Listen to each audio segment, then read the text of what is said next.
and welcome to Under the Radar, a video series where I highlight the lesser known anime series, putting the spotlight on shows that have fallen under the radar and hope that someone might find a new favourite. In this episode I'm going to be spotlighting Terra E, a 2007 space opera that might be one of the least appreciated shows I've covered.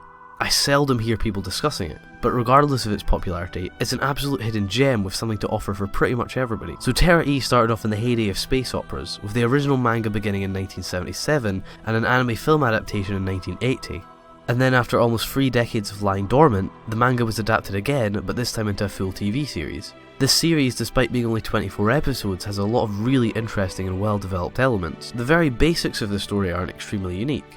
An exiled subsection of humanity search through space to find some place to call home, and in doing so discover a number of secrets about their past. Sure, it's not exactly the first show to do this, but where Terra E really stands out is in the little details that build upon this basic plot. Terra E has a supernatural element to it, something that is almost never done correctly in serious space operas. Normally the introduction of supernatural elements imbalances the other aspects of the show. For example, how can you keep the supernatural plot points from rendering everything else pointless? It's very easy to make everything else seem unimportant when you introduce superhuman powers. The really careful handling of this is one of the main reasons Terra E succeeds. While it does use supernatural plot points to enhance the story, it always makes sure that even the simplest of ordinary things feel just as important. And it's these simpler things that create a fantastic backbone for the series. Essentially, it's a show about a set of humans trying to move on, but are held back by human nature. You have things like groups of people wanting to settle down and have kids, you have the older generation of elders who want to do certain things because of their old values, and you have people who want to start over completely. The great thing is, the show doesn't shy away from really addressing these topics, and doesn't hold back in showing you the sometimes gruesome results. Despite its cartoonish look, the show can get extremely realistic at points, something I was not expecting but was thoroughly impressed by. All these plot points, plus ones that I've avoided for spoilers, come together to create a really well organised and impressive story. I can't give the show enough credit for trying high-risk writing over and over again.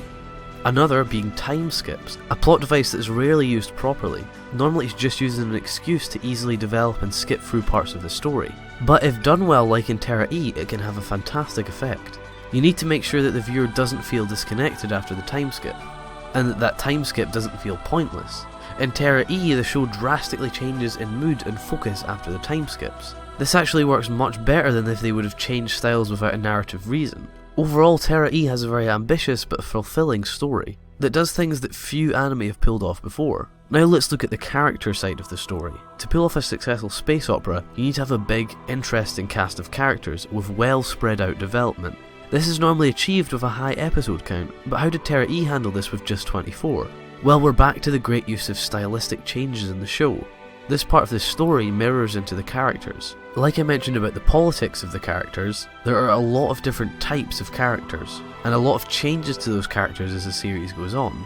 They develop with the story, and not without good reason. They don't just change for the sake of it, they change as big events or discoveries happen. If something happens that favours the interest of a certain group of characters, those characters will change a lot, and maybe even cause another event to happen. This creates a chain effect of development. And of course our main characters are really interesting. Unlike other shows, Terra E decides to not just stick with the same 4 or 5 characters throughout the whole show, as let's face it, that's really unrealistic. Instead, our main character travels through the series meeting new and different people as his duties and beliefs evolve. Like I mentioned, the art style of the show is quite cartoony. That's not to say it doesn't work though. In fact, I really like the art style. Of course it can't compare to a classic 80s art style, but it's certainly done a great job of creating great landscapes for the show to take place on. The best part of the show's visuals would have to be the general design of everything. From the planets people land on to the clothes they wear. Everything felt like it was just right. Terra E is set quite a bit in the future, so there was a lot of room to create some funky designs. Some of the cities and locations were fantastic, especially towards the end. It's not easy to design a whole universe, making each location believably different from the last. And of course the soundtrack does a great job of capturing the show's epic scale. There were some magnificent tracks in the OST that complemented many of the scenes. Overall, Terra E is a fantastic show that gets a fraction of the appreciation it deserves for its daring writing and ambitious scale.